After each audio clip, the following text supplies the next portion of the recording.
أعوذ بالله من الشيطان الرجيم بسم الله الرحمن الرحيم يا أيها الذين آمنوا خذوا حذركم فانفروا ثبات أو انفروا جميعا صدق الله العظيم. سورة النساء سپارہ نمبر 15 د سپاری رکو نمبر 7 او د سورت رکو نمبر 10 آیت نمبر 71 تا 76. یا ایها الذین آمنوا اے د ایمان خاوندانو خذو حذرکم واخل تاسو خپل وسلا فانفروا او اوزه د الله تعالی پلار کې د جهاد فی سبیل الله د پاره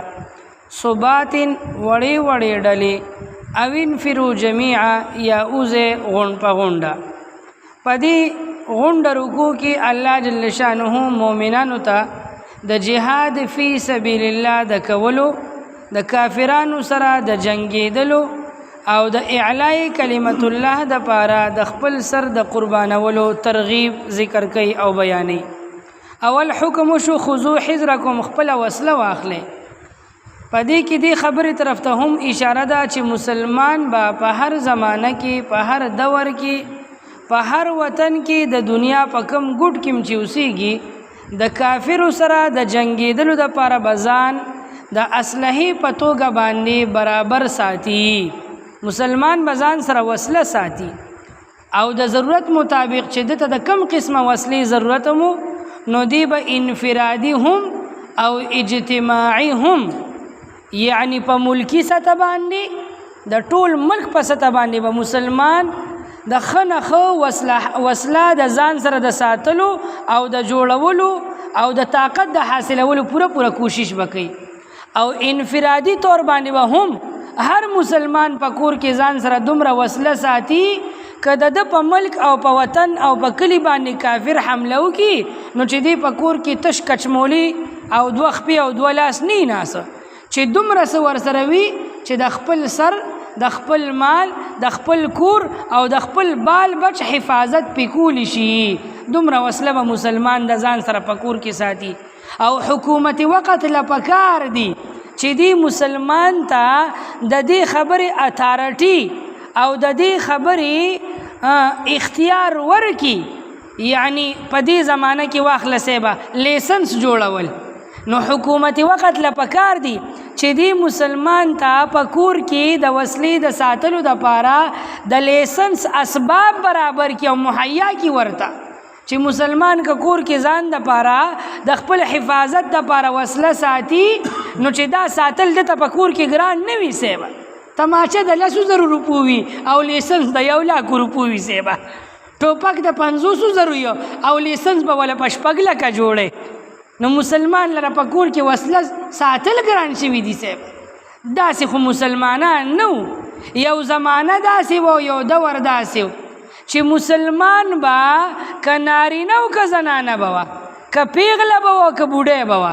که ماشوم به وه که بوډا به وه د هغه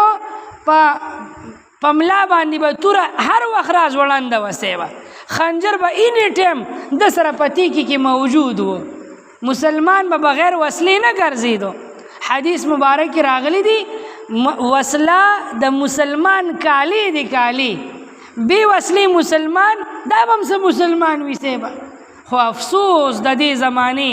په مسلمان حکمران باندې او د دې زمانې په مسلمانو عوامو باندې افسوس دی سیبه چې مسلمان به وسله د دې دپاره ساتله چې په دې به د کافر سره جنګېږم. نن مسلمان په کور کې وسله د دې دپاره ساتي کرور سره مې جنګ شو چې دا سر ولا روان کمه که تره تربوز سره مې جنګ شو چې دا کور ولا تس نس کمه که ګاونډي سره مې جنګ شو چې تختی کمه. نن مسلمان وسله د دې دپاره. نو افسوس په عوامو مسلمانانو باندې او افسوس په حکمران باندې چې مسلمان ته په کور کې وسله ساتل وسله دې نه واغېشتله او بیټ او بالې ورې په لاس کې ورکو سیبه. نو مسلمان به اسلحه ساتي. الله وی خذو حذرکم واخلې خپل اسلحه فانفروا ثبات اوزه د الله په لار کې د جهاد فی سبیل الله د پاره د کافرانو سره وجنګيږي. ثباتین لفظ جمع دي د ثبتن یا د ثبتن او دا ویل کېږي وړو کې جماعت ته وړو کې ډله یعنی کم از کم چې د دریو نه والا د لسو پورې یا د څلوېښتو پورې دومره ډلې ډلې اوزه. دې کې دې نه دا خبره معلومه شوه چې یو څوک د کافرانو سره د جهاد فی سبیل الله د پاره ځي نو ځان له ځان له به نه ځي ښه تنها به نه ځي داسې به نه وایي چې زه ځان له صوبې یم ځان نه به قلقلاحان نه جوړوي یک یوازې تنها به نه ځي بلکې د یو جماعت او د یو ډلې په شکل کې به ځي. نو دا او انفروا جمیعا یا غونډ په غونډه به وځي. د یو علاقې مسلمانانو ته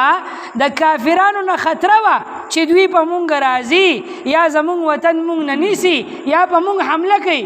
نو مخکې د دې نه چې کافران حمله وکړي د هغې نه مخکې د مسلمانان راجمع شي او غونډ په غونډه د اقدامي جهاد وکړي په کافرانو باندې د حمله وکړي چې کافر سر راوچت نه کړي او مسلمان باندې د حملې کولو سوچ ونه کړي. دا حکم خو دلته خاص د جهاد فی سبیل الله دپاره دی چې ډلې ډلې لاړ شي. خو د دې نه علماو یو بله مسله هم راویستې ده چې عام طور باندې که یو مسلمان یو علاقې نه بلې علاقې ته سفر کوي او لرې ځای ته سفر کوي لرې ځي نو دی به یوازې تنها نه ځي یک یوازې یو کس به هم نه ځي او دوه به هم نه ځي کم از کم 3 کسان به ځي لرې سفر کولو دپاره یعنی د یو جماعت په شکل کې به ځي. حدیث مبارک کې راغلی دی چې څوک یوازې تنها په سفر لرې ځای ته ځي وی دا یو شیطان دی. حضور پاک ورته یو شیطان ویلی دی چې دا د خطرې نه خالی نه دی ځان به هم په مصیبت کې واچوي نور خلک به هم په مصیبت کې ځان ته راواچوي. او چې 2 کسان په سفر باندې لرې ځای ته ځي او تنها 2 کسان روان دي حضور پاک وی دا 2 شیطانان دي. او وی چې 3 کسان په سفر باندې ځي نو دا جماعت دی دا ډله د جماعت دی یعنی د 3 کسانو د تلل بهتر دی. نو بیا علماو د دې حدیث وضاحت کړی دی تشریح کړی ده چې حضور پاک دی یو او د 2 کسانو ته شیطان ولی وی چې یو کس تنها روان دی لرې ځای ته دشته بیابان دی ځنګل دی غرونه دی نو که د ځنګل ځناور پې راغلل دی به ځان څنګه بچ کوي تنها یو للی دی یا پې ډاکوانو حمله وکړه یا پې کافرانو حمله وکړه یا ده ته په لار کې هارډ اټیک وشو بیماري پې راغلله نو دی په ځای به پروزي په لاوارثو کې به وغورځېږي نه به یې څوک پېژني نه به یې څوک ایجني صاحبه.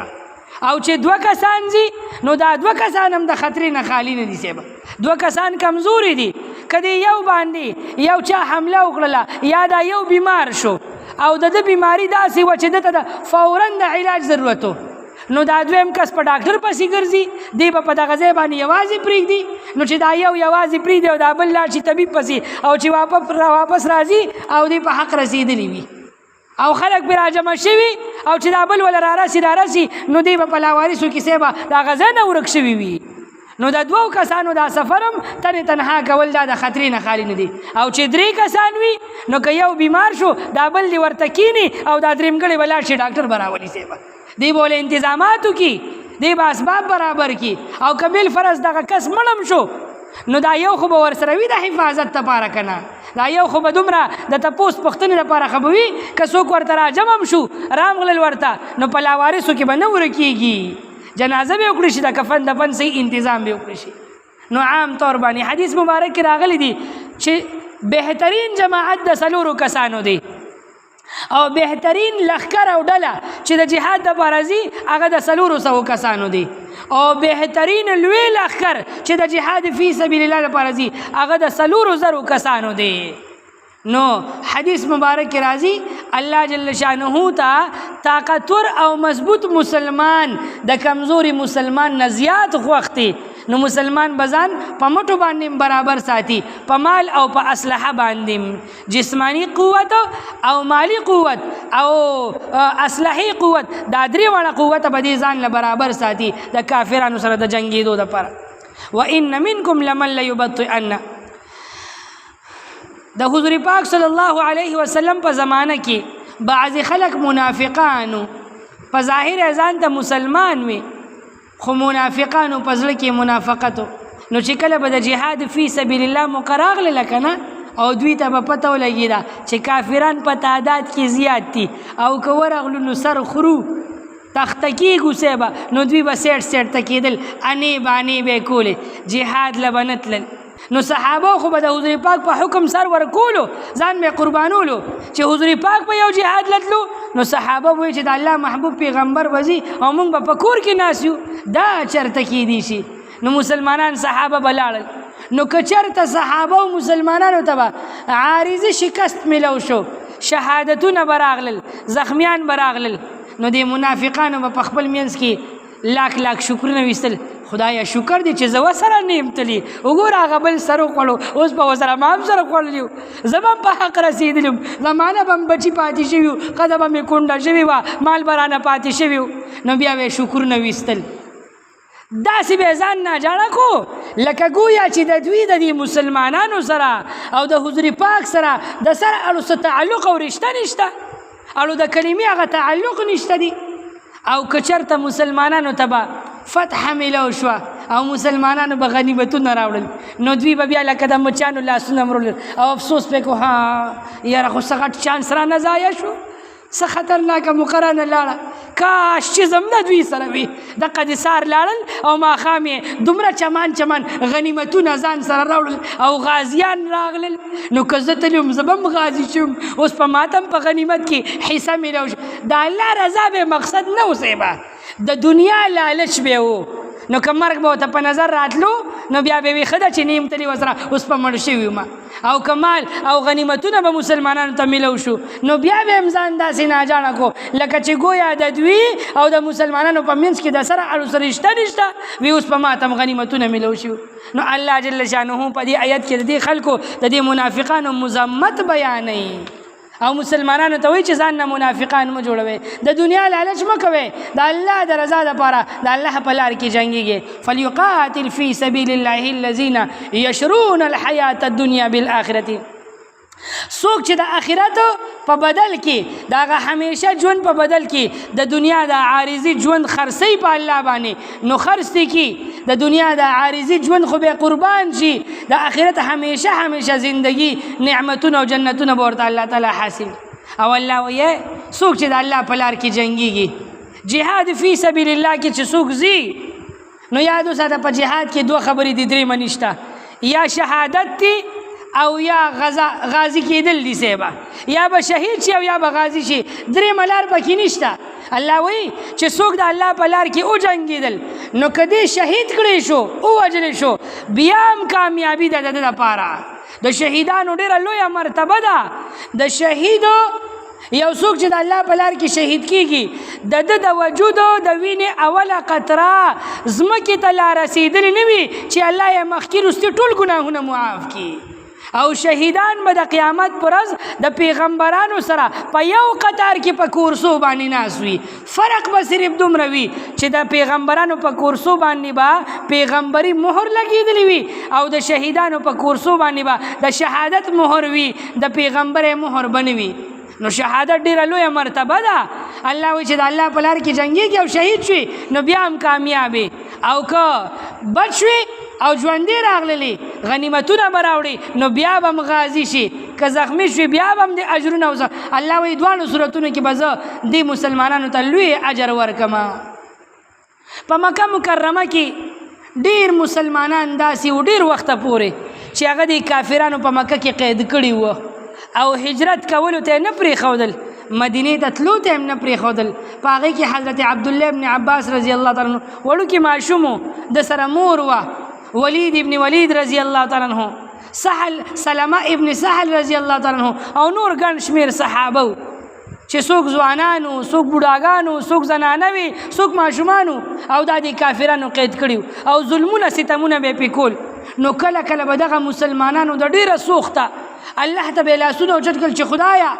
د دې مکې دا خلک ډېر ظالمان دي په موږ ډېر ظلمونه کوي یا الله مسلمان را بیدار کا مسلمانو ته طاقت ورکا مسلمانو ته د جهاد حکم راولېږه مسلمان کې د جهاد جذبه را پیدا کا چې هغوی د جهاد دپاره راپاسي روزي او په دې ظالمانو باندې جهاد وکړي او موږ د دې ظالمانو د ظلمونو نه خلاص کړي. دا دعاګانې به یې کولې نو په دې آیات کې الله دغه مسلمانانو دغه مظلومانو دغه حالت ذکر کوي او مسلمان ته حکم کوي مسلمانه څه شوي دي پتا باندې چې ته جهاد نه کې څه شوي دي پتا باندې چې ته د الله په لار کې نه جنګېږي څه شوي دي پتا باندې چې ته د دغه کمزوري مسلمانانو د دغه فقیرانو د مسکینانو د دغه کونډو رونډو د دغه مظلومه شهیدانو د دغه مظلومه ماشومانو د دغه مظلومه پیغلو د نارینه او د زنانو د مدد دپاره ولې نه ځې ولې ته کمزوري تا سره طاقت نشته تا سره اسلحه نشته ته په نفري او په تعداد کې کمزوري تعداد دې کم دی نه تا سره تعداد زیات دي په لکونو فوج دی در سره تا سره ایټمي طاقت دی بیا ولې د هغه کمزورو مسلمانانو د مدد دپاره نه ځي الله د جهاد ترغیب ورکوي مسلمانانو ته نو بیا الله جل شانه یو وخت راوستو پیغمبر علیه الصلاۃ والسلام د 10,000 لښکر سره په مکې مکرمې باندې حمله وکړله ټول کافران تس نس شو او مکه الله فتح کړله هغه مظلومه مسلمانان الله تعالی چې کوم دي د هغوی د ظلمونو نه راخلاص کړل کافران چې جنگ کوي ګوره مسلمان هم جنگ کوي کافر هم جنگ کوي کافر چې جنگیږي دی د شیطان د خوشحالولو دپاره جنگیږي دی د شیطان په لار باندې روان دی مسلمان چې جنگیږي دی د الله د خوشحالولو دپاره جنگیږي دی د اعلاء کلمت الله دپاره جنگیږي دی د اسلامی نظام د عدل د انصاف او په ټولو خلکو ته د هغوی د حق د ورکولو دپاره جنگیږي نو د مسلمان جنگ دا جهاد دی د کافر جنگ دا فساد دی نو الله وی د کافر دا د شیطانانو مرګري دي د شیطانانو دی مرګرو سره او جنگيږي او دوی سره جهاد وکي دیو ته شکست ورکي او د مسلمانانو مددګاران جوړ شي نو دا آیت خو خاص طور باندې د مکی دغه مظلومه مسلمانانو په حق کې نازل شوی دي خو دې آیت کې عموم دي تر قیامت پورې د دنیا په کم ګټ کې په کم ملک کې په کم ځای کې چې کافران د مسلمانانو سره ظلمونه کوي ستمونه کوي بمباریانې پې کوي ماشومان وجني زنانه وجني نارینه وجني او ټول علاقه هغه تاسو تالان کوي نو د ټولې دنیا په چار چاپیره مسلمانانو دپاره به دې آیت کې ترغیب وي او دا آیت به هغوی ته متوجه وي چې ای مسلمانانو راوچت شئ رابیدار شئ اتحاد وکړئ یو ځای شئ او خپل اسلامی قوت زیات کې او دغه مظلومه مسلمانانو مددګاران جوړ شي آسان مثال بدل راکړم 40 کاله په افغانستان کې د مسلمانانو مظلومیت سره وینې توی شولې 15 کاله وشو کشمیر باندې جنگ دی کشمیر کې د مسلمانانو وینې تویږي د 15 نه زیات کلونه وشو په فلسطین کې د مسلمانانو وینې تویږي او دغه مسلمانان چغې وی فریادونه کوي ماشومان زنانه نارینه لوی او واړه جولې نیسي په وینو باندې لت پتي قطره ماشومان غوښې شول او د ټولې دنیا مسلمانانو بادشاهانو ته مسلمانانو د فوجیانو جرنیلانو ته د مسلمانانو حکومت وقت ته سوالونه کوي زارې کوي چې اے مسلمانانو زمونږ د مدد دپاره راشئ زمونږ سره ودرېږئ زمونږ انتقام والے زمونږ د وینو تپوس وکړئ زمونږ مددګاران جوړ شئ او د دې زمانه کې 50 اسلامي ملکونه دي سیبا او په 50 اسلامي ملکونو کې داسې ډېر ملکونه شته چې هغوی سره ایټمي طاقت دي زما پاکستان ملک سره ایټمي طاقت شته دي د 8 لکو نه زیات فوج شته دي سعودي ته ګوره دوبۍ ته ګوره ایران ته ګوره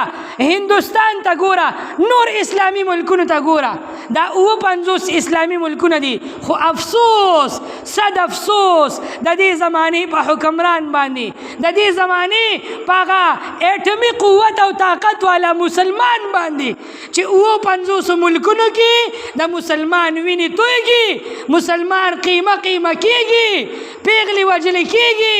ځوانان وجلې کېږي ماشومان تختیدار باندې قطره کېږي خو دا مسلمان نه رابیدار شو نه ویښ شو نه د اتفاق وکړو نه اتحاد وکړو نه دغه مسلمان د وینې تپوس وکړو او نه دغه کافر ته دا وایي چې دا ته څه کې دا ته څه کې مسلمانی خو پرېږده انسانیت دې ورپسې تار تار کو انسانیت دې ورپسې سوري سوري او قطره قطره او غلبیل غلبیل کو کئی اسلام ته نه ګوري مسلمانۍ ته نه ګوري کم از کم انسانیت ته خو ګوره که نه هغه اقوام متحده چې هغه ته په افغانستان کې د جینکو د کالج او یونیورسټۍ باندې پابندي لګېدل خو ورته ښکاري خو په کشمیر کې په افغانستان کې او په فلسطین کې 15 کالونه مسلمانانو ویني چې تویږي دا دوی ته نه ښکارېږي چې انسانیت پامال شو او د انسانیت توهین کېږي سیبه نو دا آیت عموم لري مسلمانان به په هر دور کې یو قوت او طاقت کېږي د کافر خلاف به ودرېږي او د مسلمانې پیغلې د لوپټې تپوس به کوي د مسلمان د وینې تپوس به کوي یو وخت داسې مسلمانه واوره د نن نه 1400 کاله مخکې د یوې پیغلې د سر نه لوپټه د هندوستان په خاوره باندې راجا رنجیت سنگ چې د سیکانو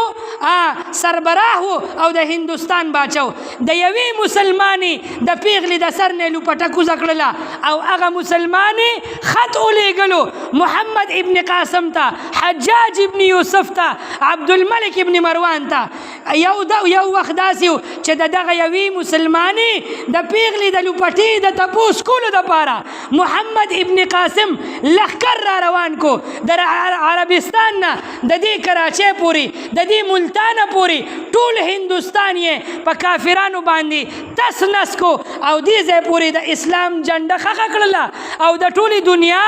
کفارو ته د دې خبرې خبرداری ورکو دا پیغام یې ورکو چې د مسلمانې پیغلې لوپټه دونه سپکه نه ده موږ د مسلمانې پیغلې د لوپټې تپوس کولی شو یو دغه دور و چې مسلمان به په خپلو پیغلو دومره ننګ کولو او یو دا دور دی مسلمانې پیغلې خو څه کې قرآن باندې کافرانو میتیازې وکړلې قرآن یې وسوځولو د مسلمانانو ګیرې یې وخرولې مسلمانانې پیغلې یې ژوندۍ تیزابو کې واچولي اور کې واچولي هغې سره په یو وخت باندې سلسل کافرانو بدکاریانې وکړلې خو د مسلمان ضمیر را بیدار نشو د مسلمان حکمران غیرت را بیدار نشو افسوس په دې مسلمان باندې مسلمان به ته به کله ویښېږي تاکې به کله غیرت راوچتېږي ته به کله بیدارېږي ته به کله د اتي په غوږ کې ودي خوبونه کې نن د دغه مسلمان نن په هغه وار دی سبا به پتا واري په خدای قسم که بیا ستا د تپوس کولم څوک وي نو مسلمانه د قرآن دا آیتونه دا عام دي دا هر مسلمان دپاره دي مسلمان دی ویښ شي او د مسلمان د وینې تپوس دي وکړي ښه یا ایها الذین آمنوا اے د ایمان خاوندانو خذوا حذرکم واخلئ خپله وسله فانفروا ثبات وځئ تاسو د الله تعالی په لار کې د جهاد دپاره په وړو ډلو کې او انفروا جمیعا یا وځئ تاسو غونډ په غونډه وان منکم او بېشکه بعضې د ستاسو نه هغه دي لمن لیبطئن چې هغوی رستو کېږي ډډه کوي اړخته کېږي د ستاسو نه جهاد له نه ځي فان اصابتکم مصیبة نو بس که چېرته ورسېږي تاسو ته څه مصیبت شهادتونه یا زخمیان یا عارضي شکست قال نو دغه منافقان وی قد انعم الله په تحقیق سره الله فضل وکړلو علی په ما باندې اذ لم اکن معهم شهیدا چې زه نه یم د دوی سره شهید شوي ولئن اصابکم فضل او که چېرته ورسېږي تاسو ته فضل یعنی فتحه من الله د الله تعالی د طرفنا لیقولن نو خامخا دی وایي کأن لم تکن بینکم گویا لکه چې نه وي ستاسو په منځ کې و بینه او د ده په منځ کې مودة څه تعلق او محبت او رشته دی وی سوی یا لیتنی کنت معهم های کاش چې زم د دوی سره وي فافوز فوزا عظیما نو بزبم کامیاب شوی وما پلوی کامیابی سره فلیقاتل نو بس جهاد دی اوکی قتال دی اوکی او دی جنگیگی فی سبیل اللہ الذین دا اللہ پلار کی اغا خلقو یشرون الحیات الدنیا چی اغوی خرسی جوند دنیا بالآخرتی پا بدل آخرت کی ومن قاتل فی سبیل اللہ او سوک چی قتال کی دا اللہ تعالی پلار کی فیقتل او دی اوجل شی شہید کری شی او یغلب یا غلب بیا عمومی غالب شی فسوف نؤتیه نزرد چی وربکو مندتا اجرا عظیما لوی اجر وما لکم او سشوی دی پتاسو باندی اے مسلمانانو لا تقاتلونا چی تاسو جہاد نکوے نجنگی گے فی سبیل اللہ دا اللہ تعالی پلار کی والمستضعفین او حال دادی چی اغا کمزوری اغا بی وسا اغا بی کسا من الرجالی دا نارینونا والنسائی او دا زنانونا والولدان اللذین او دا اغما شمانونا یقولونا چی اغوی وائی ربنا اے رب زمونگا اخرجنا مونگا اوباسا من هذه القریتی دا دی کلینا الظالم اهلها چی اسیدن کی دا دی دیر ظالمان دی وجعل لنا او اگرز و زمون دا پارا من لدن کا دخپل طرفنا ولیا سوک دوست وجعل لنا او اجوڑ کا زمون دا پارا من لدن کا دخپل طرفنا نصویرا سوک مدد کا ان کی الذین اغا خلق آمنو چی ایمان یرا وردی یقاتلونا جنگی گی حغوی فی سبیل اللہ دا اللہ تعالی پلار کی والذین کفرو او اغا خلق چی کافران دی یقاتلونا جنگی گی حغوی فی سبیل الطاغوتی دا شیطان پلار کی فقاتلو نو بستاسو جہادو کے او جنگی گے اے مسلمانانو اولیاء الشیطانی دا شیطان دی مرگرو سرا ان کید الشیطانی بے شکا مکر دا شیطان چال او تدبیر دا شیطان کان ضعیفا دیر کمزوری دی یعنی دوی تاسو نگٹلی نشی خو تاسو غیرتو کو او جهاد مو کو ددوی سرا سبحان ربك رب العزة عما يصفون وسلام على المرسلين والحمد لله رب العالمين برحمتك يا ارحم الراحمين.